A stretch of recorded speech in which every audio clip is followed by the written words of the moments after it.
Salam, hər vaxtınız xeyir olsun. Bugün sizinlə topludan vəzilər və onların funksiya pozğunluqları başlığının izahına baxacağıq. Başlayaq birinci sualdan. Müvəqqəti daxili sekresiya vəzisidir. Müvəqqəti daxili sekresiya vəzisi ciftdir. Burada sarı cisimdə ola bilərdi. Cift deməli hamiləlik müddətində yalnız ifraz olunduğu üçün biz buna müvəqqəti daxili sekresiya vəzisi deyirik. Hamiləliyin 3-cü ayında deməli hormon daha doğrusu yaranır. 4-cü ayından hormon ifraz etməyə başlayır. Hamiləlik bitdikdə isə artıq onun belə deyək funksiyası bitir, işi bitir. Ona görə müvəqqəti deyirik biz buna. Həm daxili, həm də xarici sekresiya vəzisidir. Yəni qarışıqdır. Qarışıq sekresiya vəzisi mədə-altı vəz və cinsiyyət vəzləridir. Xarici sekresiya vəzisidir.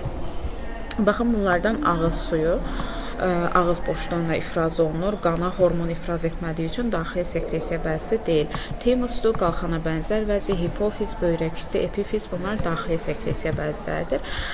Bəzən yetkin adamlarda əllərin, ayaqların, burnun çox böyüməsinə təsadüf edilir. Bu akromeqaliya xəstəliyidir. Hansı ki hipofiz vəzisinin fəallaşması nəticəsində hormon həddən artıq ifraz olunur və bunun nəticəsində yetkin adamlarda, baxın, yetkin adamlarda akromeqaliya xəstəliyi yaranır. Burun böyüyür, əllər, ayaqlar böyüyür. Uşaqlarda desəydi, nəhəng boyluluq, cırtdan boyluluq xəstəliyi götürərdik. Deməli, hansının daxili sekresiya vəzlərinə aid etmək olar bunlardan? Deməli, mədə-altı vəzi həm daxili sekresiya funksiyası var, həm deməli, qarışıq sekresiya funksiyası var. Amma baxın, ağız suyu vəzi xarici sekresiya vəzisidir, qaraciyər xarici sekresiya vəzisidir. Bunların hamısı xaricidir, mədə-altı vəz daxili. Qana hormon ifraz edən vəzlər, yəni daxili sekresiya vəzləri, qaraciyər xaricidir, qalxana bənzər və hipofiz olacaq, çünki daxili sekresiya vəzisidir, göz yaşı və tər xaricidir. Bunlar ümumiyyətlə vəzi deyil, bunlar da vəzi deyil. Ona görə cavab B variantı. Burada pi vəzisi vəzidir, ağciyər orqandır. Sevinç və kədər hissini yaradan adrenalin hansı vəzin deməli hormonudur? Böyrək üstü vəzi. Bu deməli hormonu ifraz edir. Qana hormon ifraz edən vəzlərə aid deyil, yəni xarici sekresiya vəzisidir. Timus daxili sekresiya vəzisidir, böyrək üstü daxilidir. Mədə-altının daxili sekresiya vəzisi funksiyası var, həm də xarici. Həmçinin cinsiyyət vəzlərində hipofiz və epifiz qana hormon ifraz edir, çünki daxilidir. Qaraciyər xarici sekresiya vəzisidir, ağız suyu da xarici sekresiya vəzisidir. Qaraciyərin axarı açılır, o nazik bağırsağa, 12 barmaq bağırsağı, ağız suyu da ağız boşluğuna, yəni qana heç bir hormon ifraz etmir bunlar. Orqanizmin immun reaksiyalarını tənzimləyən əsas vəzi timus çəngələ bənzər vəzidir. Epifiz daxili sekresiya vəzisidir. İnsanda qana hormon ifraz edirlər. Deməli, yəni daxili sekresiya vəzisi timus və burada epifizdir. Digərlərinə bir də baxa bilərik. Qaraciyəri indi dedim, ağız suyu da. Baxın, göz yaşı dərinin səthinə axır. Yəni qana heç bir hormon ifraz etmirsə, mən bunu daxili sekresiya vəzisi götürə bilmərəm. Bunlar da onsuz da vəzi deyil, cavab olur D variantı. İnsanda hansı vəzin sekreter fəaliyyətinə məhsulu hüceyrədir? Yumurtalıqlar həm daxili sekresiya vəzisi kimi hormon ifraz edirlər, deməli, estrogen, progesteron, həmçinin də xarici sekresiya vəzisi kimi yumurta hüceyrə hazırlayırlar. Burada deməli toxumluq da ola bilərdi, o da spermatozoid hazırlayır. 13-cü suala baxaq. İnsanda xarici və daxili sekresiya funksiyalarını yerinə yetirən vəzlər, yəni qarışıq sekresiya vəzləri yumurtalıqlardır. Mədə-altı vəzdə ola bilərdi, cavabda toxumluq da ola bilərdir. Daxili sekresiya vəzisinin məhsulu adrenalin, yəni hormondur. Daxili sekresiya vəzləri hormon hazırlayır. Baxaq 15-ci suala. Glikogenin glikozaya çevrilməsi hansı vəzi hormonunun təsirindən baş verir? Deməli, burada şəkərdən söhbət gedir. Qanımızda şəkərin miqdarını tənzimləyən vəzimiz deməli, mədə-altı vəzidir. İnsulin, glikoqon hormonu ifraz edir. Kəllə boşluğunda yerləşən vəzi epifiz və hipofizdir. Cavab D variantı. Qalxana bənzər və hipofiz vəzlərinin funksiyalarının pozulması nəticəsində baş verən xəstəliklər düzgün verilmişdir. Mən cavabdan çıxdaşdan tapa bilərəm. baxın, şəkərli diabet var burada. Hər ikisini çıxıram. Buradan da raxitləri çıxıram. Çünki şəkərli diabet mədə-altı vəznin pozğunluğu nəticəsində yaranır. Raxit isə D vitamini əksikliyindən. Amma baxın, bazidol və miksedema qalxana bənzər vəznin funksiyası pozulması nəticəsində yaranır. Cırtdan boyluluq və nəhəng boyluluq uşaqlarda hipofiz vəzninin funksiyasının pozulması nəticəsində yaranır. Yalnız daxili sekresiya vəzləri tərdir. Buradan çıxıram. Bunun xarici sekresiya funksiyası da var. Təri çıxıram. Buradan da təri çıxıram. Böyrək üstü, timus və hipofiz. Müvəqqəti daxili sekresiya vəzləri bayaq dediyim kimi sarı cisim və ciftdir. Sarı cisim yalnız belə deyək, aybaşı siklində 14 gün qana hormon ifraz edir. Cift isə hamiləlik baş verərsə 7 ay mövcud olur, 6 ayda hormon ifraz edir. Təqdim olunmuş sxemdə qarışıq sekresiya vəzlərini göstərin. 3 və 7 epifiz, hipofiz daxili sekresiya vəzləridir. Burada qalxana bənzər ətraf vəzni göstərə bilər. Bizə burada daxili sekresiya vəzidir, 6 timusdur, daxilidir, 1 böyrək üstü daxili sekresiya vəzidir, 4 və 5 isə qarışıq sekresiya vəzidir. Toxumluqlar və mədə-altı vəzni göstərib bizə. 21-ci sualda isə daxilini soruşur. Bayaq dediyim kimi 3, 7, 2, 6, 1 hamısı olacaq. 1, 2, 3, 6, 7 cavab B variantı. 22-ci suala baxaq. Qaraciyər orqanizmində gedən hansı prosesdə iştirak etmir? Qaraciyər hormonal tənzimdə iştirak etməyəcək. Çünki hormonal tənzim daxili sekresiya vəzinin funksiyasıdır. Qaraciyər isə xarici sekresiya vəzidir. 23-cü sualda yenə xarici sekresiya vəzlərini soruşur bizdən. Qalxana bənzər daxilidir, hipofiz böyrək üstü daxilidir, böyrək üstü daxilidir, böyrək üstü daxilidir, qaraciyər və tər vəzləri isə xarici sekresiya vəzləridir. 24-cü sualda deyir ki, insanın qanına insulin daxil olduqda şəkərin miqdarı, yəni deməli glikozanın miqdarı azalacaq. Cavab A variantı. 25-ci suala baxaq. Əgər bazidol xəstəliyi olan adam tərkibində qalxana bənzər vəzin hormonu da olan dərman qəbul edərsə nə baş verər? Bazidol xəstəliyinin səbəbi qalxana bənzər vəzin hiperfunksiyası, yəni həddindən artıq hormon ifraz etməsidir. Biraz da bu xəstə qalxana bənzər hormonu qəbul edərsə, demək xəstənin vəziyyəti daha da pisləşəcək, yaxşılaşmayacaq və əlamətlər də təbii ki artacaq. Tənəffüs hərəkətləri azalmayacaq, əksinə artacaq. Sinir sisteminin həssaslığı daha da artacaq. Bu düzgün cavabdır.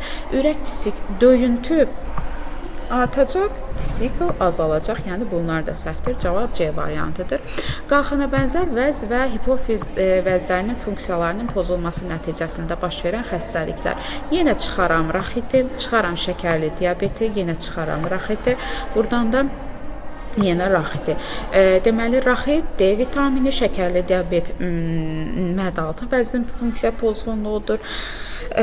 Ona görə deməli D variantı götürürəm. Bazidol və deməli kretinizm, cırtdan boyluluq, nəhəng boyluluq, bunlar hamısı qalxana bənzər və hipofiz vəzin funksiyalarının pozulması nəticəsində baş verir. Sümüklərin böyüməsi və toxumalarda mübadilə prosesi hipofiz vəzi, böyümə dedikdə ağlımıza gəlir hipofiz. Deməli, mübadilə prosesləri isə qalxana bənzər vəzi ilə əlaqəlidir. Cavab olur B variantı. 28-ci suala baxıram. Şəkərin miqdarını tənzimləyən vəzi mədə-altı vəzdir. İnfeksiyon xəstəliklərə qarşı müqavimət isə timus vəzidir. Deməli, mədə-altı vəz və timus vəzi B variantı. Şəkərli diabet xəstəliyi olan adamın qanına müntəzəm olaraq hansı hormonu daxil etmək lazımdır? İnsulin, çünki deməli, şəkərin miqdarını tənzimləmək üçün. Şəkərli diabet ümumiyyətlə mədə-altı vəzin funksiya pozğunluğu nəticəsində yaranır. Şəkərin miqdarı deməli tənzimləmək üçün bizə burada insulin lazım olacaq. A variantı. Hansılar xarici sekresiya vəzləridir? Qulaq kiri və göz yaşı vəzləri. Böyrək üstü vəz daxilidir. Burada da böyrək üstü hipofiz daxilidir. Böyrək üstü daxilidir. Qalxana bənzər daxilidir. Cavab olur A variantı. Glikozanı glikogenə çevirən hormonu hazırlayan vəzi mədə-altı vəzdir. Harda şəkər gördük, ağlımıza mədə-altı vəz gəlməlidir. 32-ci suala baxıram. İmmun sisteminin əsas orqanlarından biridir. Deməli, timus vəzi immun sisteminin əsas orqanlarından biridir. Vəzin ifraz etdiyi bioloji fəal maddənin keçiyi yol verilmişdir. Bu hansı vəzi ola bilər? Vəzinin hazırladığı bioloji fəal maddə qana keçir, sonra orqana çatdırılır. Qana əgər bu keçirsə, demək ki, bu daxili sekresiya vəzidir. Burada da daxili sekresiya vəzi böyrək üstü vəzidir. Burada 34-cü sualda vəzin ifraz etdiyi bioloji fəal maddənin keçiyi yol verilmişdir. Vəzi axacaq vasitəsilə orqanın boşluğuna açılırsa, bu xarici sekresiya vəzilərindən olacaq. Hamısı aid deyil. Məsələn, tər orqan boşluğuna açılmır, dərinin səthinə açılır. Timus daxilidir, böyrək üstü daxilidir, qalxana bənzər daxilidir. Qaraciyərin hazırladığı bioloji fəal maddə isə axacaq vasitəsilə orqan boşluğuna açılır. Yəni cavab olur A variantı. 3 yaşlı oğlanda neçə vəzi qarışıq sekresiya vəzi kimi fəaliyyət göstərir? Deməli, insanda qarışıq sekresiya vəzləri mədə-altı, toxumluqlar, yumurtalıqlar. Oğlan dediyi üçün yumurtalığı çıxıram, 3 yaşı olduğu üçün toxumluğu da çıxıram. Çünki toxumluq 13-14 yaşında qarışıq sekresiya vəzi kimi fəaliyyət göstərəcək. Ona görə cavabım olur mənim 1, o da mədə-altı vəzi. Deməli, baxıram 36-cı suala. 3 yaşlı qızda neçə vəzi qarışıq sekresiya vəzi kimi fəaliyyət göstərir? Burada da cavabım 1 olacaq, mədə-altı vəzi. Yumurtalıqları götürməyəcəm. Əgər mədə-altı vəzinin daxili sekresiya funksiyası pozularsa, onda nə olar?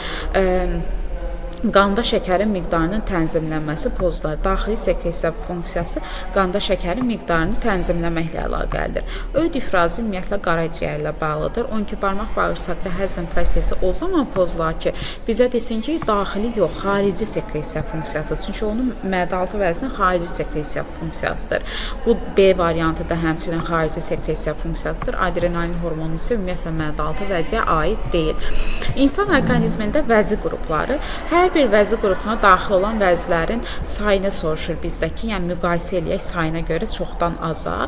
Deməli, qarışıq vəzlərimiz mədə-altı, mədə-altı, toxumluq, yumurtalıq ən az A-dır. Qarışıq sekresiya vəzlərimiz. İkinci daxili sekresiya vəzlərimiz 6 növ 10 ədəd. Ən çox isə xarici sekresiya vəzlərimizdir. B böyükdür C-dən, o da böyükdür A-dan olmalıdır. Cavab yəni C variantı. 39-cu suala baxıram. Hansı vəzi ki, daxili sekresiya vəzlərinə aiddir.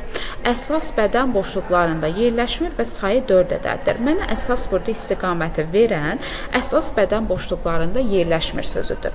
Əsas bədən boşluqlarında yerləşməyən vəzlər qalxana bənzər və qalxana bənzər ətraf vəzlərdir ki, hansı ki, belə deyək, o boyun, boğaz nahiyəsində yerləşən, yəni ora bir əsas bədən boşluğu deyil.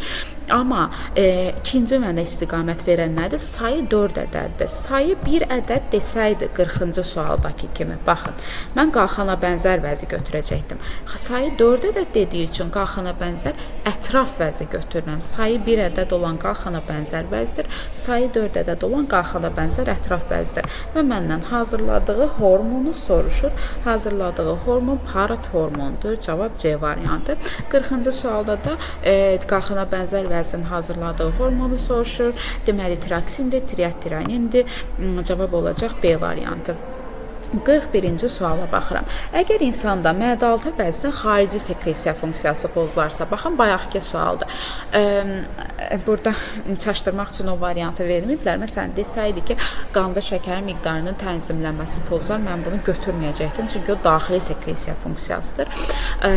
Amma 12 barmaq bağırsaqda həzm prosesinin gedişi pozular. Yəni, mədə-altı vəzinin xarici sekresiya funksiyası pozular. Deməli, hazırladıqları hormonlar verilir bizə X, Y, Z vəzlərinin və hansı fikir doğru deyil deyir.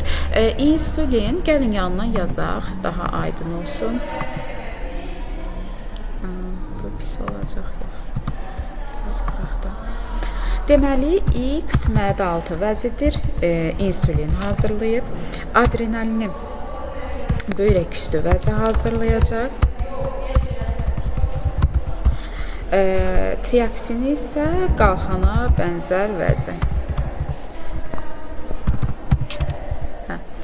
İndi mən variantlara baxım, görün məndən nə istəyir. Deyir ki, Y vəzi qarın boşluğunda yerləşir. Y böyrək üstü vəzinə nəzərdə tutulur.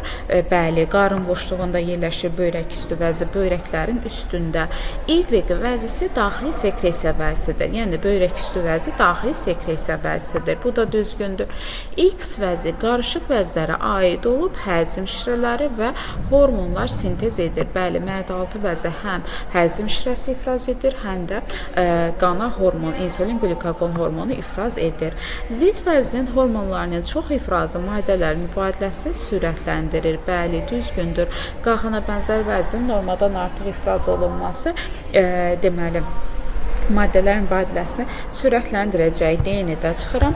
Z vəzinin hiperfunksiyası zamanı uşaqlarda kretinizm xəstəliyi yaranır. Bu yanlışdır. Z vəzinin, yəni qalxana bənzər vəzinin hipofunksiyası zamanı, yəni normadan az ifraz olunması zamanı kretinizm xəstəliyi yaranır. Çox ifraz olunanda yox. İndi yenə mənə deməli xəstəlikləri verib.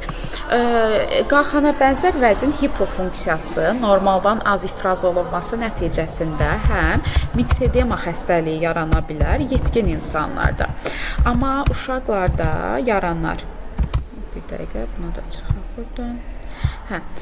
Uşaqlarda isə yaranacaq kretinizm. Bu da uşaq yazaq. Mədə-altı vəzin, bu Y yazın bura. Mədə-altı vəzin hipofunksiyası nəticəsində şəkərli diabet xəstəliyi yaranır və hipofiz vəzin hiperfunksiyası nəticəsində, yəni normadan ifraz olunması nəticəsində uşaqlarda nəhəng boyluluq yarana bilər, böyüklərdə isə akromegaliya xəstəliyi. Xəstəliklərin hamısını yazıq. İndi qalır cavab variantlarına baxmaq. A variantında deyir ki, çəkək bunu biraz bura. X pozitiv xəstəliyi ola bilər. Doğru fikir istəyir məndən, bir dəqiqə, xeyr. X ya miksedema ola bilər, ya kretinizm ola bilər. Dəqiqə görün, məndən doğrunu istəyir, yanlışı bunu qoyduq üstünə, görə bilmirəm. Məndən doğru olmayan deyir, elə cavab A variantıdır. Çünki X pozitiv ola bilməz. Ya miksedema olacaq, ya kretinizm olacaq. Pozitiv hiperfunksiya nəticəsində yaranır. Burada hiper olmalıydı.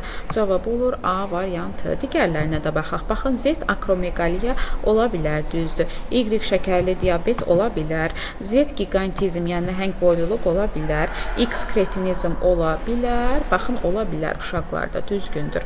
Baxıram 44-cü suala. Yazaq bunu da. Deməli, X məndə olacaq hiperfunksiyası nəticəsində yaranırsa, pozitiv xəstəliyi, Y olacaq mədə-altı vəzin hipofunksiyası nəticəsində yaranan şəkərli diabet xəstəliyi, bir də Z olacaq hipofiz vəzin hiperfunksiyası nəticəsində ya nəhəng boyluluq, təkrar yazıram uşaqlarda, yaxud da ki, böyüklərdə akromegaliya xəstəliyi. Yetkin insanlarda, yəni böyüklərdə. İndi mənə nə deyir? Deyir ki, X pozitiv xəstəliyi ola bilər, düzgündür. Z akromegaliya xəstəliyi ola bilər, düzgündür. Y şəkərli diabet ola bilər, düzgündür. Z nəhəng boyluluq ola bilər, düzgündür. X kretinizm xəstəliyi ola bilər, xeyr, yanlışdır. O, yenə deyirəm, hipofunksiyası nəticəsində yaranır. 45-ci sualda X, Y və Z üçün düzgün olan ifadələri təyin etməyimi istəyir. İfraz elədiyi bioloji fəal maddələr hormon adlanır. Hər ikisinə aid olacaq. Çünki hər ikisi daxili sekresiya vəzisidir və hormon hazırlayır. Bioloji saat rolunu oynayan vəzi deməli, epifiz vəzidir. 2 bura aid olacaq. Görək digər variantlarda nə deyir? Deyir ki, cinsiyyət sisteminə və cinsi yetişkənliyə təsir göstərir hər ikisi. Vaxtından əvvəl cinsi yetişkənliyin qarşısını alırlar və deməli, ümumiyyətlə cinsiyyət sisteminə təsir göstərirlər. 3 burada olacaq. 4-cüdə deyir, normadan çox ifraz olunduqda nəhəng boyluluğa səbəb olur. Hipofiz vəziyə aiddir. Ümumiyyətlə boy görəndə hipofiz vəzi ağlımıza gəlməlidir. 5-cidə deyir ki, hazırladığı hormon melatonin. 6-cıda deyir ki, somatotropin adlanır. Melatonin aid olacaq deməli epifiz vəziyə, yəni bura. Somatotrop boy hormonunu hazırlayan isə hipofiz vəzidir. X-də olacaq 2-5, Y-də 4-6. 2-5, 4-6, 1-3. 2-5, 4-6, 1-3. Cavab olur B variantı. 46-cı suala baxıram. İnsanın əsas bədən boşluqlarında yalnız daxili sekresiya funksiyası yerinə yetirən neçə vəzi yerləşir? Deməli, ümumiyyətlə yalnız daxili sekresiya funksiyasını yerinə yetirən vəzlərin sayı 10 ədəddir. Mənə deyir ki, əsas bədən boşluqlarında yerləşsin. Mən buradan çıxaram qalxana bənzər vəzini, bir də qalxana bənzər ətraf vəzini. Yəni 10 dənə vəzdən 5-ni çıxaram, yerdə qalar 5 vəzi. Sayla da desək, hansılar olduğunu, yəni epifiz, hipofiz, timus, bu elədimi 3. 2 dənə də böyrək üstü vəzi, ümumilikdə olur 5 vəzi. 47-ci suala baxıram. Kəllə və döş boşluqlarında yerləşməyən vəzilər. Kəllə və döş boşluqlarında yerləşməsin. Timus döş boşluğunda yerləşir, çıxıram. Yumurtalıqlar çanaq boşluğunda yerləşir. Bunu götürəcəm. Nə kəllədə, nə döşdə yerləşmir. Böyrək üstü vəzi qarın boşluğunda yerləşir. Bunu da götürəcəm. Ağız suyu vəzləri ağız boşluğumuzda yerləşir. Bunu da götürəcəm. Mədə-altı vəzini də götürürəm, çünki bu da yerləşir qarın boşluğunda. 2, 3, 4, 5, 6 kəllə boşluğunda yerləşir. Cavab olur 2, 3, 4, 5. 48-ci suala baxıram. Döş və qarın boşluqlarında yerləşməyən vəzləri soruşur. Timus yerləşir, götürməyəcəm. Yumurtalıqlar çanaq boşluğunda yerləşir, götürürəm. Böyrək üstü qarın boşluğunda yerləşir, deməli götürmürəm. Ağız suyunu götürürəm, çünki döş qarın boşluğunda yerləşmir. Mədə-altını götürməyəcəm, qarın boşluğudur. Prostat vəzdə kişilərdə çanaq boşluğunda yerləşir. Bunu da götürəcəm. Cavab olacaq 2, 4 və 6. 49-cu suala yenə baxıram. Qarın və çanaq boşluqlarında yerləşmir. Timus vəzi döş boşluğunda yerləşir. Yumurtalıqlar çanaq boşluğunda yerləşir. Böyrək üstü vəzilər deməli qarın boşluğunda yerləşir. Ağız suyu, yumurtalıqlar dedimdə çanaq boşluğunda yerləşir, götürmürəm. Ağız suyu vəzləri də həmçinin qarın çanaq boşluğunda yerləşmir. Mədə-altı vəzi qarın boşluğudur. Epifiz kəllə boşluğunda yerləşir. Cavab olacaq burada 1, 4 və 6. 50-ci suala baxaq. İnsanda immun sisteminin mərkəzi orqanlarından hesab olunur. Timus vəzi burada olacaq 3. O yerləşir döş boşluğunda. Hormonlar uşaqlarda vaxtından əvvəl cinsiyyət vəzlərinin inkişafının qarşısını alır. Cavab olur 3, 6 və 2. 51-ci sualda isə deyir ki, kəllə boşluğundakı daxili sekresiya vəzlərinin sayı. Kəllə boşluğunda 2 daxili sekresiya vəzim yerləşir. Epifiz və hipofiz. Döş və qarın boşluqlarındakı qarışıq və daxili sekresiya vəzlərinin saylarının cəmini istəyir məndən. Deməli, burada döş və qarın timus vəzni götürəcəm. 1 timus vəzi. Böyrək üstü vəzim 2 ədəd. 2 ədəd böyrək üstü vəzi, baş hərfini yazıram. 1 ədəd də mədə-altı vəzni götürəcəm. Ümumilikdə x üstə gəl y 6 ədəd olacaq. Cavab burada 6 olur. 52-yə gəlin baxaq. Qarışıq sekresiya vəzləridir. 3 olacaq. Yumurtalıqlar göstərib şəkildə qadın orqanizmində infeksion xəstəliklərə qarşı müqaviməti artırır və timozin hormonu hazırlayır. Timus vəzi. Daxili sekresiya vəzi olub hazırladığı hormon melatonin adlanır. Epifiz vəzi. Hipofiz vəzinin yerləşdiyi boşluqda, yəni kəllə boşluğunda yerləşir epifiz vəzi. Əsasən estrogen və progesteron hormonları hazırlayır yumurtalıqlar. Cavab olur 1 də C-də, 2 də Y, 2 də B, 3 də isə A, Y. Baxıram 53-cü suala. Baş beynin aşağı səthində yerləşir hiperfunksiyası və böyüklərdə, uşaqlarda nə xəstəlik yaranır? Deməli, burada hipofizdən söhbət gedir. Hipofiz vəzi baş beynin aşağı səthində yerləşir. Yetkin adamlarda hiperfunksiyası zamanı, yəni normadan artıq ifraz olunduqda, deməli, akromeqaliya xəstəliyi yaranır. Uşaqlarda isə nəhəng boyluluq yaranır. Cavab olur 4, 2, 6. 54-cü suala baxıram. Yenə boş yerə uyğun gələn sözləri yazmalıyam. Boyun nahiyəsində yerləşən vəzim qalxana bənzər vəzidir. Hipofunksiyası zamanı deməli uşaqlarda kretinizm xəstəliyi yaranır. Böyüklərdə isə miksedema xəstəliyi olur. Burada da 4. Və baxıram sonuncu 55-ci sualıma. Vəzlərin ifraz etdiyi bioloji fəal maddələrin ardıcıllığını yazmalıyam. Böyrəküstü vəzi hazırlayır adrenalin, yəni 4 olacaq. Mədaaltı vəzi hazırlayır insulin, qlukaqon. Burada qlukaqon verilib 3 olur. Qalxana bənzər ətraf vəzidə deməli hazırlanır parathormon 5 olacaq burada. Çəngələ bənzər vəzi 2 və toxumluqlarda isə androgen, testosteron da ola bilərdi. Bu yazılıb 4, 3, 5, 2, 1 olmalıdır. Bu qədər vəzləri haqqında olan bütün suallara baxdıq. Videonu bəyənib dostlarınızla paylaşmağı unutmayın. Kanala abunə olub bildirişləri açın ki, yeni yüklənən videolardan xəbərdar olasınız. Sağ olun, salamat qalın.